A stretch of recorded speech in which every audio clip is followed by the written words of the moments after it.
Finishing और smoothness में बेजोड़ इंटेलेक्ट सेमी ग्लॉस पेंट, जो साधारण पेंट की तुलना में दे ज्यादा कवरेज।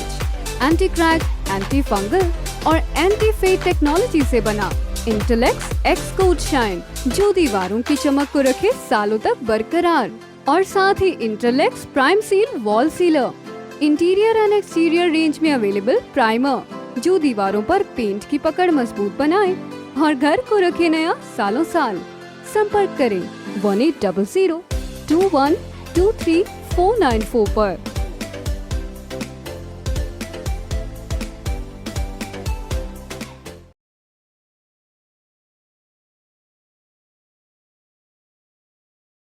किसान मोर्चा को ठीक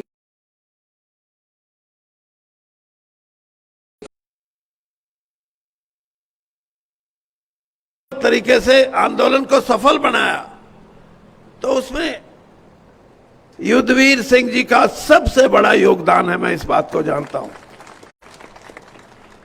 क्योंकि दुनिया के इतिहास में यह पहला वाक़या है जब कोई आंदोलन बिना लीडरशिप के, महात्मा गांधी की लीडरशिप आई, देश आजाद हुआ। उससे पहले जो भी कांग्रेस की पार्टी के नेता थे वो अंग्रेज को निकालने के लिए नहीं, लेकिन 1916 में जब महात्मा गांधी का उनका नेतृत्व आया, तो देश की गरीब जनता ने, देश के किसान ने ये सोचा कि ये है धोती वाला, लाठी वाला, ये अंग्रेज को भगाएगा ये।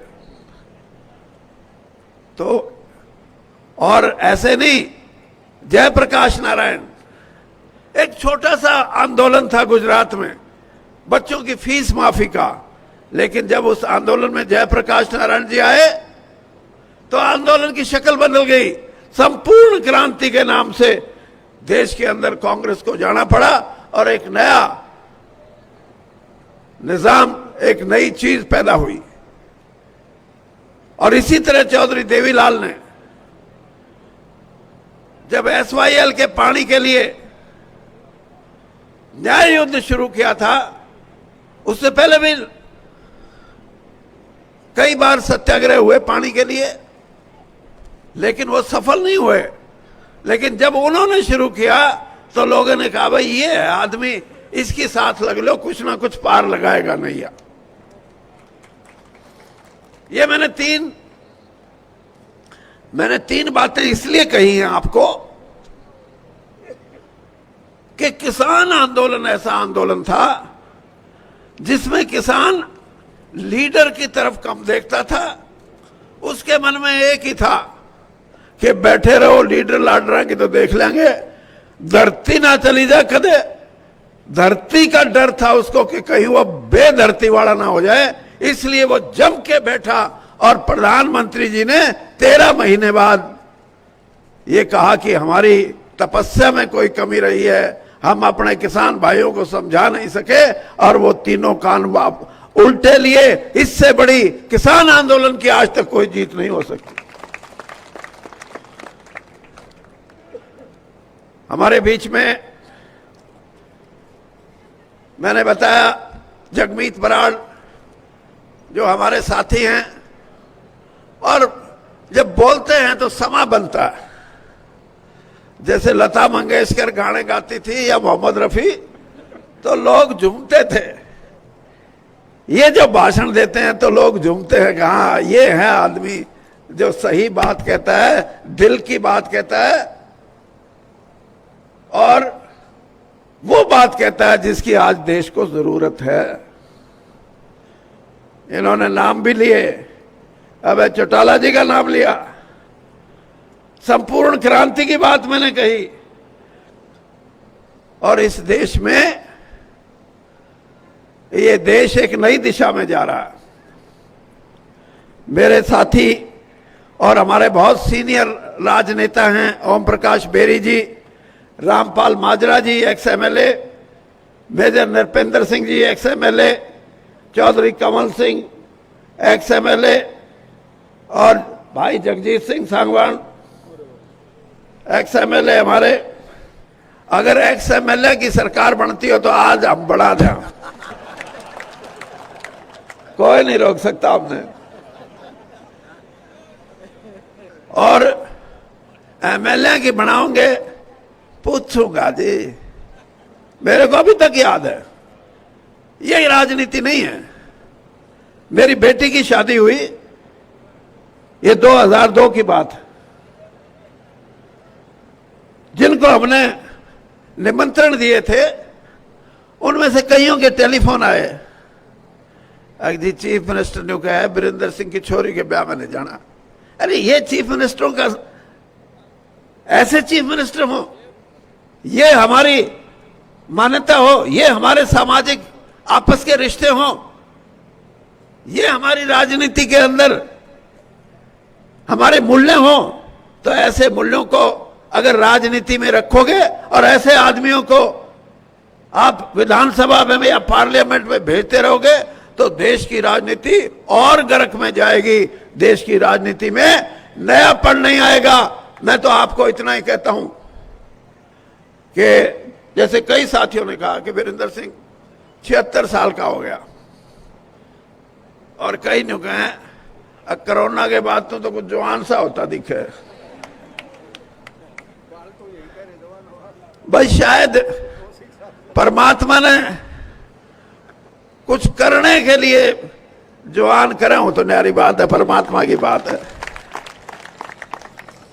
हमारे बीच में भाई विजय लोचप जी हैं, भरत सिंह बेनीवाल जी हमारे पूर्व एमएलए हैं, रिश्तेदार भी हैं हमारे तो, और भाई विजय पूनिया, ये वो आदमी है, वो इंसान है विजय पूनिया जिसने आज से 65 साल पहले जयपुर के अंदर और राजस्थान के अंदर जो किसानों के बच्चे थे उनमें एक नई जान पैदा की, एक नई गर्मी पैदा की।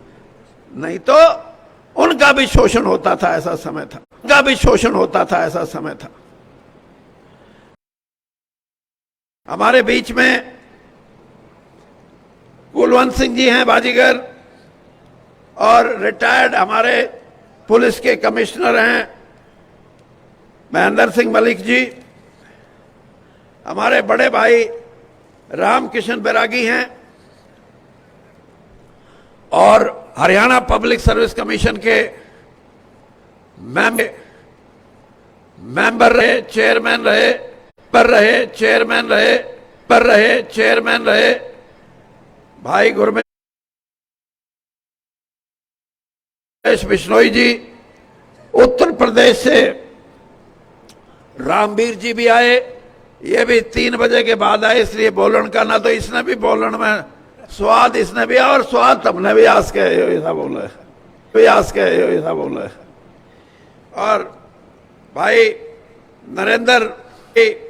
नरेंद्र वर्मा जी, ये भी यूपी से हैं, हमारे बीच से हैं।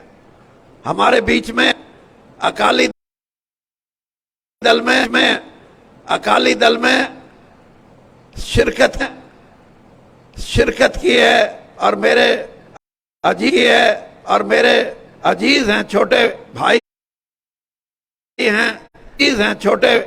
हैं, सन्नी बराड़ वो भी आए, और जगमीत बराड़ जी तो बहुत ही सीनियर अकाली दल के लीडर है। और भाई हमारे बीच में विपुल गोयल जो भारतीय जनता पार्टी के बहुत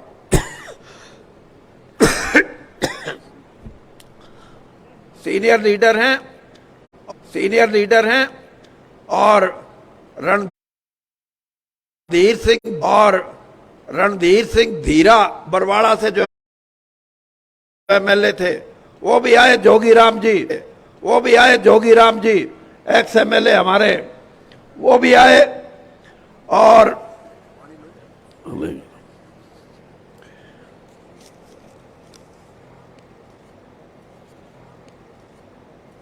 भाई किसी का कोई रह गया हो तो यार, भाई किसी का कोई रह गया हो तो यार। हाँ रह गए रह गए रह गए, हाँ रह गए रह गए रह गए, हाँ हाँ हाँ हाँ। और श्रीमती सीमा गैबीपुर, ये भी आपके बीच में है। और कलसानिया और पलसानिया, ये दो नौजवान हैं राजस्थान के जिन्होंने सारी दुनिया में धूम मचा रखी है, सारी दुनिया में, सारी दुनिया में।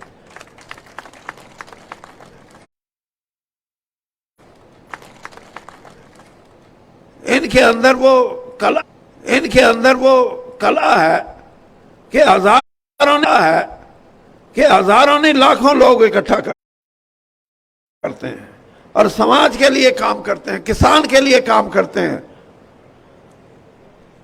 इसी बीच में मेरे पुराने साथी और संयोजक, हमारे सह संयोजक पंडित शिव नारायण शर्मा जी, हमारे हिसार से वीर सिंह दलाल जी, और मेरे बहुत ही ऐसे विश्वसनीय साथी रज्जू अलावत जी, सुरेंद्र ढोल जी, राजकुमार वाल्मीकि एक्स MLA, और मेरा साथी है ये, इसने भी राजनीति में मगर चल तेरा भी करते हैं, कई तो इसे हैं, मैं ले आया इन्हें, चाहे वो क्या नाम है अपना, चाहे वो क्या नाम है अपना, अरे अरे राजौंदवाड़ा, सत्येंद्र राणा, राजकुमार वाल्मीकि, ये ऐसे साथी हैं जिनकी मैं कदर करता हूं, मैं कदर करता हूं कि छोटी उम्र में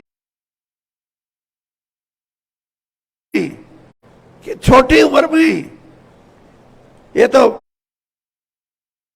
शुगर मिल में क्लर्क था, मैं छोड़ने क्लर्क लाड़ा बना दूंगा तुम्हें। और जब से मैंने राजकुमार वाल्मीकि जैसे साथियों को टिकट देना शुरू किया, वाल्मीकि समाज में ये हुआ कि हमारे समाज का अगर किसी ने राजनीति में हिस्सेदारी कराई है तो वीरेंद्र सिंह उसमें है। तो ये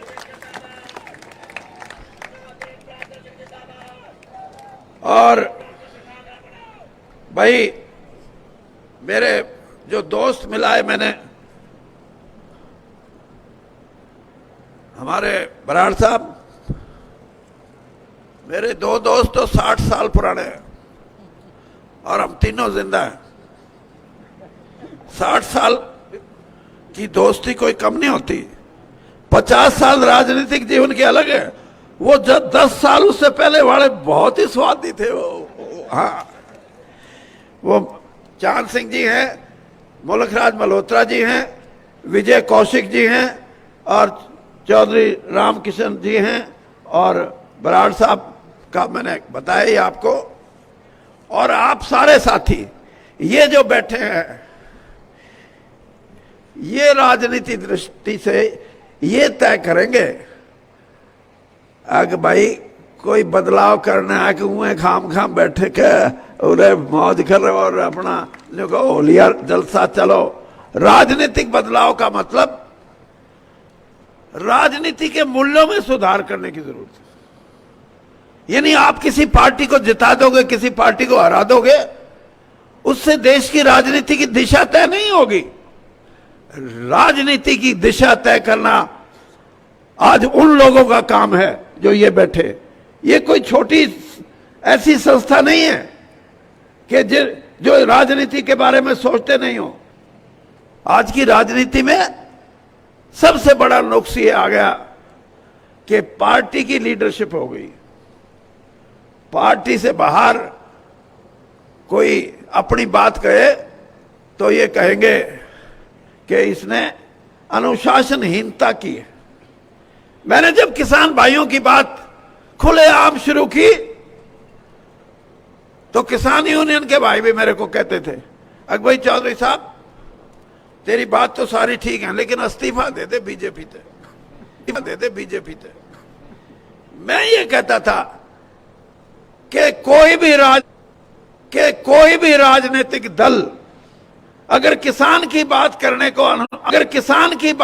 को अनुशासनहीनता मानता है तो वो राजनीतिक दल है नहीं, वो राजनीतिक दल है नहीं, वो चल नहीं सकता, उसका कुछ नहीं हो सकता। इसलिए मैंने ये बार बार कहा कि मैं भारतीय जनता दल में एक कार्यकर्ता के रूप में होते हुए मैं किसान की आवाज के लिए हमेशा लड़ता रहूंगा, संघर्ष करता रहूंगा। और वो संघर्ष रंग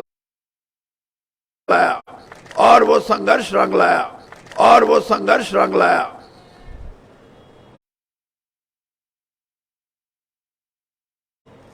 तो इसलिए राजनीतिक मान्यताएं, राजनीतिक मूल्यों को तो सोचो। आज राजनीति में दो सबसे बड़ी बुराइयां आई हैं। एक तो भ्रष्टाचार का रूप ही बदल गया, और उसमें नेता भी शामिल हैं। मैं एक नेता की बात बता देता हूं, नाम नहीं लूंगा ना तो खामखा रौला पड़ जाएगा। एक नेता इलेक्शन में टिकट बेचने लग गया। इसे इलेक्शन की है ताजा की, तमना कदे सोचियो तारीख कोई बात। ये जो ताजा यूपी वाला हुआ, किसी ने मेरे को बताया कि वीरेंद्र सिंह इससे बड़ा गुनाह क्या हो सकता है कि राजनीति में नेता अपनी टिकटों का सौदा करें। और उसने अगली बात जो बताई वो तो अचंभित थी। मैंने कहा इससे बढ़िया तो राजनीति को हाथ जोड़ लो और ये कहो भाई ये देश बचेगा तो इस तरह की राजनीति नहीं चलेगी। ये नहीं, पैसे लेने वाला आदमी नेता अपनी बीवी के पास भेजता है, अब उसने दे दे, मेरी घरवाली बैठी है, और वह घरवाली अब नोट गिनने में टाइम लागे, क्योंकि टिकट कोई 1,00,000, 2,00,000, 5-10 लाख की तो है नहीं, 5-10-15 करोड़ की टिकट हो तो घरवाली एक मशीन लिए बैठी, मशीन तो फटाफट गिनती हो जाए। ये राजनीति चलाओगे क्या? इस राजनीति के साथ रहोगे क्या? ऐसी राजनीति जब तक देश में चलेगी, इस देश में चलेगी, इस देश का प्रजातंत्र हमेशा खतरे में रहेगा। और मैं इसलिए ये बात कहता हूं कि भाई अभय सिंह की बात, और हमारे बीच में अपने सुशील गुप्ता जी भी बोल के गए। मैंने भी उनको कहा था मगर सुन तो जाए यार मेरी तने तो स्वागत करने का कह दिया, मगर स्वागत में स्वाद नहीं आता भाई। स्वागत आगे की कोई बात बताओ। अरे हंसो ना बेरा है तुमने। स्वागत के लिए स्वागत की धार काट नहीं होने। राजनीति के अंदर अगर हम अपने प्रदेश की राजनीति को बदलना चाहते हैं तो दो बातें जो भी राजनेता करेगा और जो भी राजनीतिक दल करेगा, वीरेंद्र सिंह उसके साथ खड़ा होगा। और वो दो बातें क्या कि एक तो भ्रष्टाचार से लड़ाई लड़नी पड़ेगी। ये जो मैं इसलिए कहता हूं कि ईमानदारी और बेईमानी में फर्क कितना है। ये जो प्रोग्राम हुआ, इस प्रोग्राम में मेरे पास ऐसे नहीं थे कि मैं 5, 7, 10 लाख रुपए खर्च करके लोगों को गाड़ियों में, मोटर में और क्या होती क्रूजर में भर के लेके आऊं। राजनीति बिगाड़ दी लोगों ने, राजनीति बिगाड़ दी लोगों ने। वीरेंद्र सिंह जैसा आदमी जो 50 साल ईमानदारी की राजनीति करे, उसके वर्कर से भी कोई ये सवाल करे गाड़ी भेजोगे कि नहीं, तो भाई जो गाड़ी भेजने की शक्ति रखेगा वो ठगी करेगा, वो भ्रष्टाचार करेगा, और उसी भ्रष्टाचार की ताकत से आपके ऊपर राज करना चाहेगा। ऐसी ताकतों से लड़ने की शक्ति अगर आप में है तो मैं वही बात करूंगा जो राजनीति की दिशा और राजनीति की दशा बदल दे।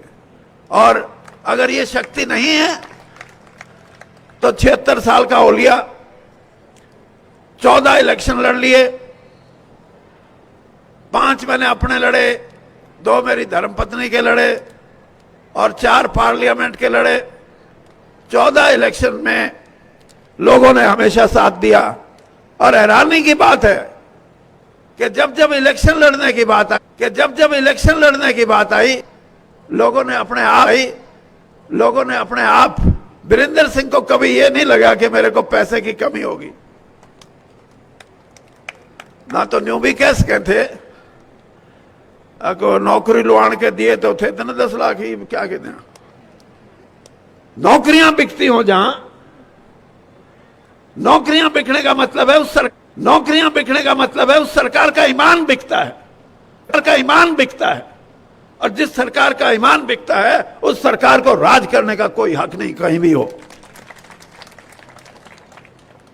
ये चीजें हैं जिनके लिए संघर्ष करना है।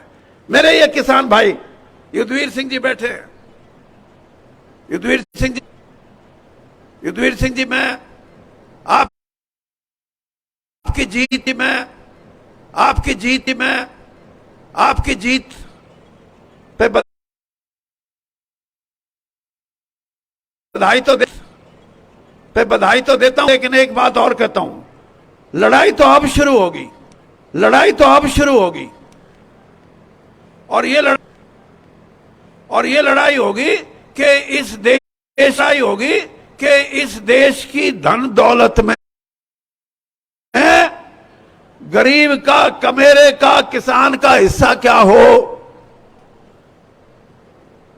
किसान ने ये लड़ाई तो लड़ने की, उसकी धरती बची रहेगी, लेकिन उसका हिस्सा क्या हो, ये लड़ाई लड़नी पड़ेगी। क्योंकि जो 340 रुपये, कितना गन्ने का क्या भाव है अपना हरियाणा में? 340 क्विंटल है, 360 रुपये 1 क्विंटल गन्ना किसान डाल के आता है, और उस गन्ने से क्या बनता है? 800 रुपये से कम की तो दारू की बोतल नहीं बनती। हाँ, मेरा ये, अगर मुझे भगवान ने कभी शक्ति दी तो मैं किसान की ये लड़ाई लड़ूंगा कि कम से कम शुरुआत करने के लिए वो मंडी में अपना अनाज बेच के या गन्ना मिल में डाल के ना आए, बल्कि जो उसका वैल्यू एडिशन का पहला कदम है, उस वैल्यू एडिशन के पहले कदम में उसकी कीमत तय की जाए। और जो मोदी जी कहते हैं जिस दिन ये काम हो गया, सिर्फ डबल नहीं होगी किसान की इनकम, 3 गुना, 4 गुना, 5 गुना भी हो सकती है। हमारे साथ तो ठगी हो रही है। अरे पैदा हम करें, खून पसीना हम बहाएं, खेत में दिन रात हम काम करें, मिले कुछ भी ना। ये कमेरा वर्ग जो किसान के साथ मिलके काम करता है, इसको पूरी पगार ना मिले, पूरी तनख्वाह ना मिले, ये इंसाफ नहीं है। इंसाफ तब है जब इस प्रदेश की, इस देश की और इस दुनिया की धन दौलत में कमेरे वर्ग का हिस्सा, बड़े वर्ग का हिस्सा बढ़ेगा, तो कमेरा होगा, तो कमेरा वर्ग खुशहाल होगा, और वर्ग खुशहाल होगा। और ना तो भाई बाट देखना, पाठ देखना, गेहूं का भाव एक 2000 है, 2500 हो जाए जब भी टोटा रहेगा, 3 हो जाए जब भी टोटा रहेगा। और जो मैंने फार्मूला बताया है उस फार्मूले के हिसाब से गेहूं का भाव भी 6000 क्विंटल के हिसाब से हो, जब किसान के सांस आवे ना, सांस नहीं आ सकता। और ये करना पड़ेगा, यही लड़ाई। इसी लड़ाई के लिए डीजल का भाव बढ़ जा। ये मेरे को मेरी धर्मपत्नी कह रही थी, अब जो ये स्टील है, लोहा, जब मैं मंत्री था लोहे का भाव 42,000 था, 42,000 रुपये टन। करीब 90,000। इस पे कोई नहीं कहता, ना तो सरकार ये कहेगी नहीं नहीं हम किसान का इतना ज्यादा बढ़ा देंगे तो इन्फ्लेशन हो जाएगी। इन्फ्लेशन को हिंदी में क्या बोलते हैं? क्या बोलते हैं? मुद्रास्फीति हो जाएगी। अरे मुद्रास्फीति तो ये करने लग रहे हैं, 42,000 का लोहा आज 90,000 का लोहा आज 90,000 का बिके, सीमेंट 1000 का बिके। सीमेंट का भाव बढ़ जाए, हर चीज का भाव बढ़े, लेकिन वो बड़े सरमाएदारों के काम है, इसलिए उस पर सरकारों को भी पार नहीं बसाती। मेरे किसान भाइयों से मैं यही कहना चाहता हूं कि इस लड़ाई को संगठित होकर लड़ोगे तो आपके हक मिलेंगे। इस गरीब आदमी का जो आपके खेत में काम करता है उसको हक मिलेगा। और अगर ऐसा नहीं होता तो कभी क्रांति, कभी ऐसी स्थिति भी आएगी कि देश के लोग इकट्ठे होके ये कहेंगे कि जो आपने शासन व्यवस्था बनाई है इसका हम विरोध करते हैं, आपकी आर्थिक नीतियों का विरोध करते हैं।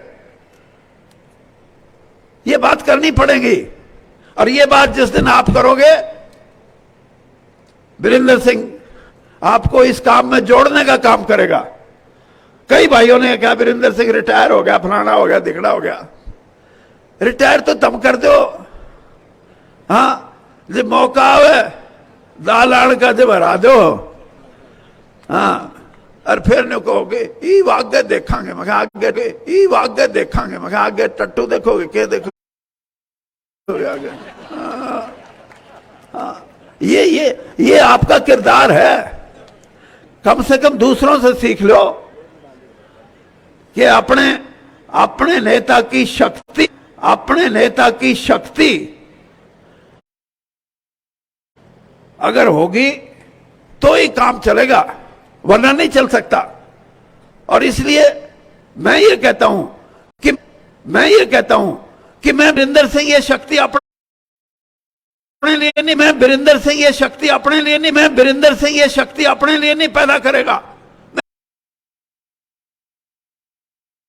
मैं आज से आपको वादा करता हूं इस बात का कि हरियाणा के कोने कोने में जाके मैं गरीब, कमेरा और किसान की शक्ति पैदा करने के लिए काम करूंगा।